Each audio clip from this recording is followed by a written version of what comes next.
Hello everyone, and welcome back to the Hearth. Thank you for your leniency on last week's video.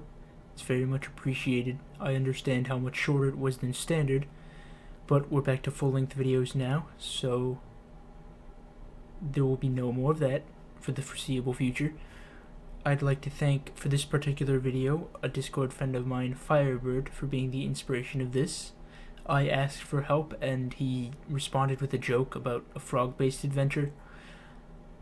But it turned out that joke was actually a rather solid concept. So here is the frog-based story.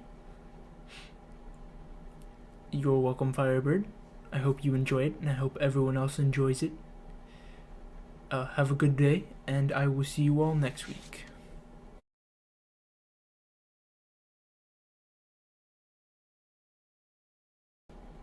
Dude, where are we? Lee asked.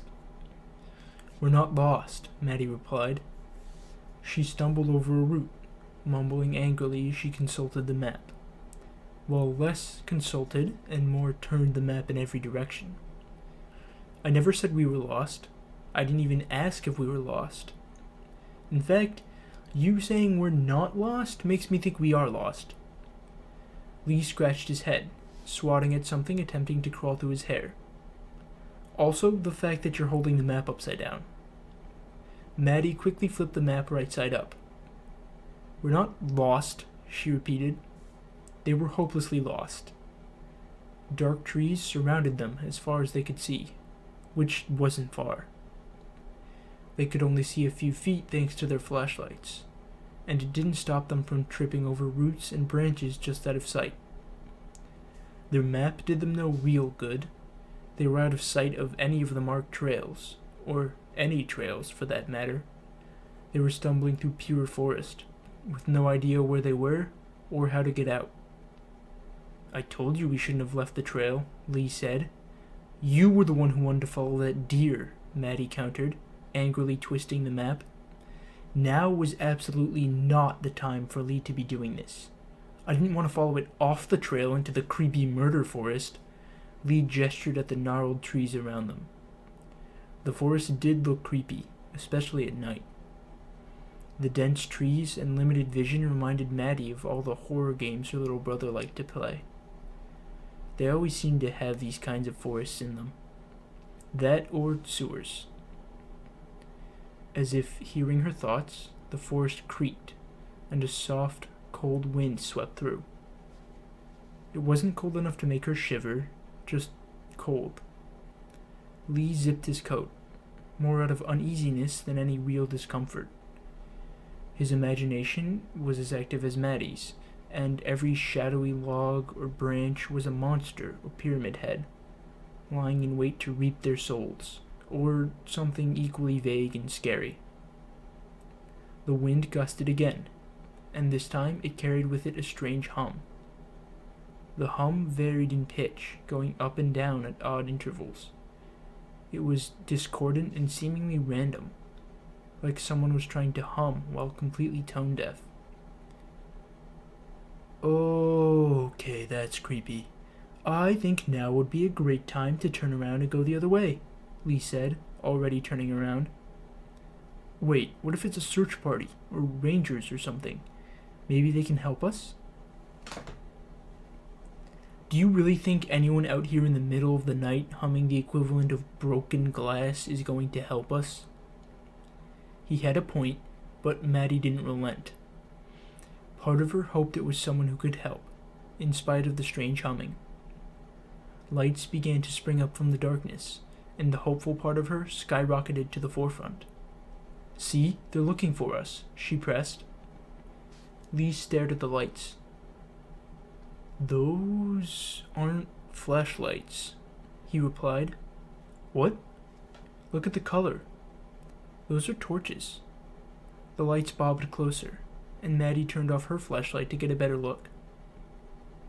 They were too orange to be flashlight beams, and instead of making steady, sweeping movements like a beam would, they flickered, moving in a single line. It was almost like a procession, Maddie said aloud. Yeah, Lee grabbed Maddie's arm. Can we start going the other way now?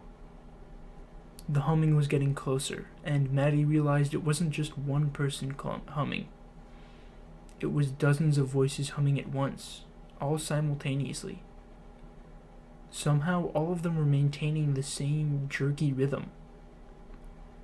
She should have backed away. She should have turned around and crept off into the darkness. They were far enough away to escape unnoticed. Every part of her was screaming to just back off. Every part except one. One part of her, a part she couldn't squash, told her to get closer. And that part was getting louder and louder, until she could barely hear herself think. She inched closer. "Maddie," Lee whispered, although he too was creeping closer. "Why are we getting closer? The other way is, the other way." To tell the truth, Lee didn't know why he was following her. Friends or not, he could have easily snuck off and left Maddie to do as she wished. Yet he followed her, and not simply out of friendship. That same curiosity, that burning need to know what this was lit in him too. He was scared. His mind was listing every potential cult or crazy group of forest people this could possibly be, but before he knew it, they were in sight of the procession. "What in the?" Lee whispered. Holding torches and singing that eerie tune was a long line of frogmen. There was no other word for them. They stood just over 5 feet tall, and they walked in long, bouncing steps. Their bodies were a strange thing to behold. Their legs were a mix of human and frog, with 5 webbed toes on each foot, and with each step they sprung a few inches into the air. Their bodies were essentially a frog's body if it were upright, save for human arms and hands grasping the torches. The strangest part of all, however, were their heads. Massive frog heads, with large human eyes swiveling in different directions as they walked. They hummed their cacophonous tune, their erratic warbling a grating contrast to their orderly march. "Is this real?" Maddie asked no one in particular, or perhaps herself. "They have to be costumes or something," Lee stammered. "They can't—" He trailed off, unable to finish. Maddie knew what he meant. She was thinking the words he hadn't said. They can't be real. They were too absurd to be real. Maddie's mind still wasn't totally sure what she was even seeing. She was watching them, but unable to process them. Her knee was beginning to go numb. She shifted, trying to get some feeling back into her leg. She didn't know if it hurt her moving.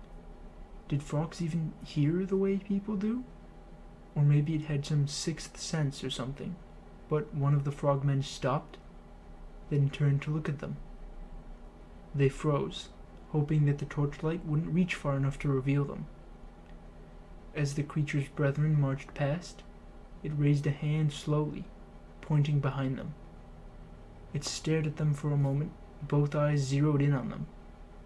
Then it returned to the procession, the torchlights fading into the trees. Maddie and Lee would follow where the frogman pointed, and exit the forest just beyond where they had parked. They never told anyone what they saw. There was no way to explain something like that.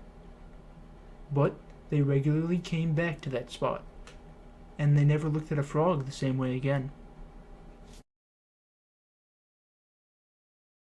Hello everyone, thank you for making it to the end of the video. I don't normally record outros. I don't think I'm going to make it like a thing or anything like that. I just wanted to say I'm really excited for next week. I'm really excited for the story I've got for next week. I'm still finagling some parts of it, but I'm really looking forward to it. So stay tuned and be excited. Get hype. Have a good one. See you next week.